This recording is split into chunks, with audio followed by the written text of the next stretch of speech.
Hey, what's going on YouTube? Jamo. We back again with the LG V20.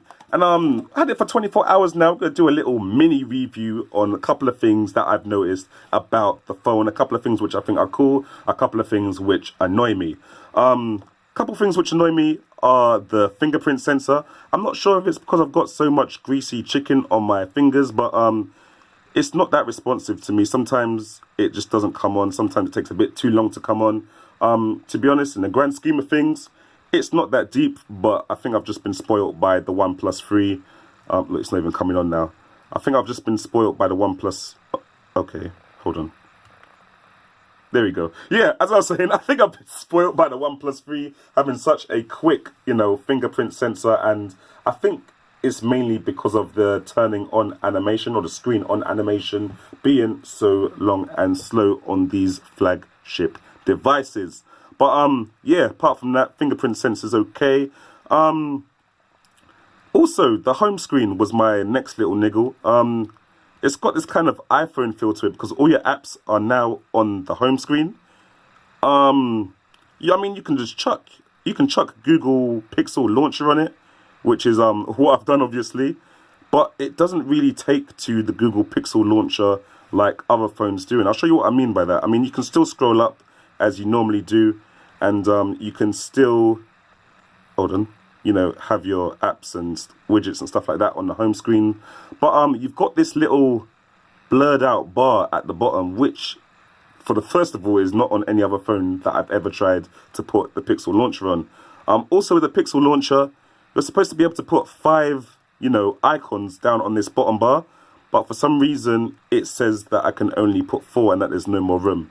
So I'm not sure why it's saying that, but to be honest, it doesn't really matter in the grand scheme of things, but it's just a little thing that I've noticed, and I thought I'd share that with you guys. Last little niggle, and this is really, really finicky, guys. When I opened the phone, there was like 15 to 19% battery in there ready to go. Now this doesn't matter because obviously you're going to get a charger and you're going to charge it up. But when I got the Motorola Z Play, I had 100% battery in there ready to go. And there's a couple other phones where I've had 70% battery ready to go. I don't know if this bothers anyone else, but like when I get a phone, I like to use it straight away. I hated in the old days where you had to get a phone and literally charge the battery for 24 hours to make sure that, you're not going to have any battery problems. But with this phone, you're going to get 15%, so you're going to have to charge it before you can use it anyway. Talking about charging and battery, I've got about 4 hours 15 on-screen time yesterday. I didn't really fully charge it. I charged it up to like 88%, and 88% to 15%, I got 4 hours screen on battery time. So that's not that bad, I guess, but I'm not sure how consistent it will be, since it's got a 2K screen and Snapdragon 820, and it's only got 3,200 milliamps of battery. I'm sure they could have fit a bigger battery in that, but anyway, like I said, you can open the back. You can just swap out to a new battery when you want to, and that's kind of no problem. They're going to get away with it for me, just because of that fact. But also on the back, I might as well show you this actually. You got your little hot swappable SD card slot, and you got a hot swappable SIM card 2 slot, so you can swap those around as quickly as you need. You can't hot swap the first SIM card you put in there because you have to take out the battery first. But since you can hot swap the second SIM card slot, that's all cool for me. And especially as it's going to be marketed as a camera phone, it's quite cool that you can hot swap the memory card. So yeah, cool. Oh, unfortunately, Pixel Launcher has stopped. See, I told you it doesn't even like that launcher. But okay, yeah, let me go to home. I'll use the normal launcher. But yeah, as I was saying, hold tight LG for keeping it retro with the removable back and the hot swappable SD cards. That's what it used to be like in phones, as far as I know. What else? Camera, guys. I'm gonna have to do a whole separate video on the camera because the camera's actually dope. It's got like 3 different modes. It's got your auto mode, it's got manual picture mode, and it's got manual video mode.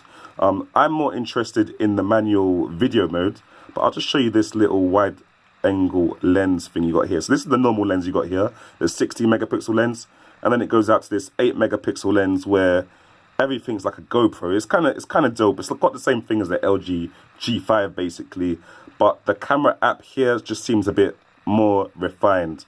I think it's dope. I actually think this camera's dope. It's quite fast. It doesn't take long to, you know, turn on like the Moto Z Play does. Obviously because of the faster processor, quite quick. What's it called? Is it called a snap? Is that a capture rate? I don't even know what you call that. Quick shutter. That's it. No shutter lag. There we go. And you can quickly zoom out to do this. It's quite good for YouTube videos as well. And I'll just show you. I'm really, you know, finicky about phones that have 60 frames per second video recording, because I just think that looks dope when you upload it to YouTube. This has that as well.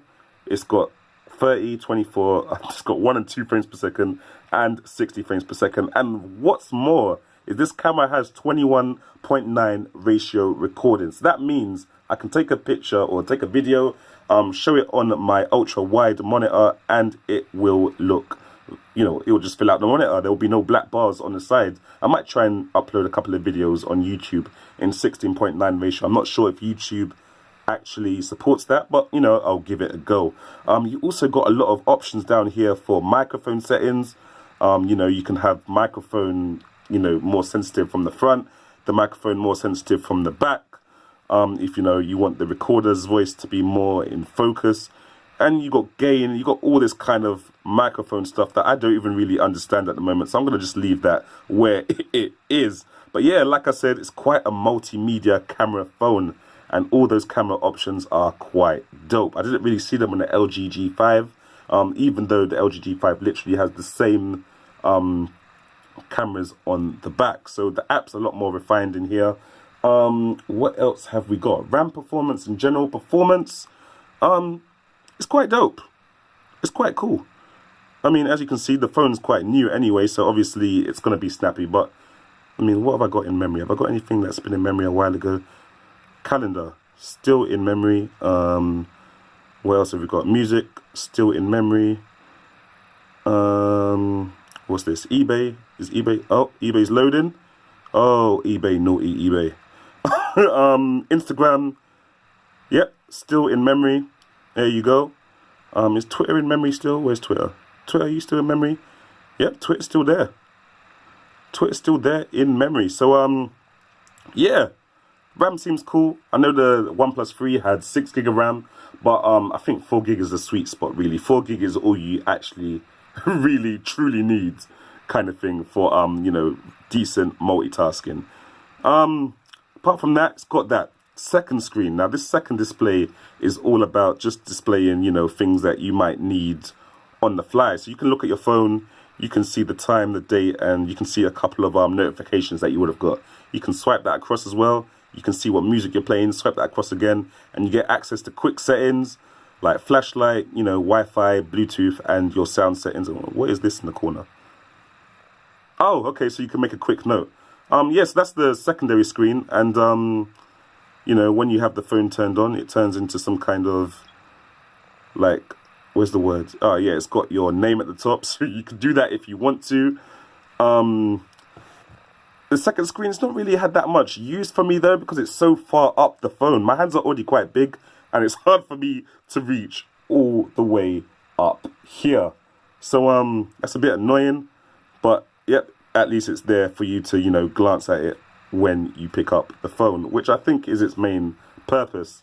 Apart from that, really decent phone, no waterproofing. I don't plan on taking my phone for a shower or a bath anyway, but I know a lot of people want that waterproofing for when they go on holiday. So yeah, apart from that, real decent phone. Really like the performance. I've only had it for 24 hours.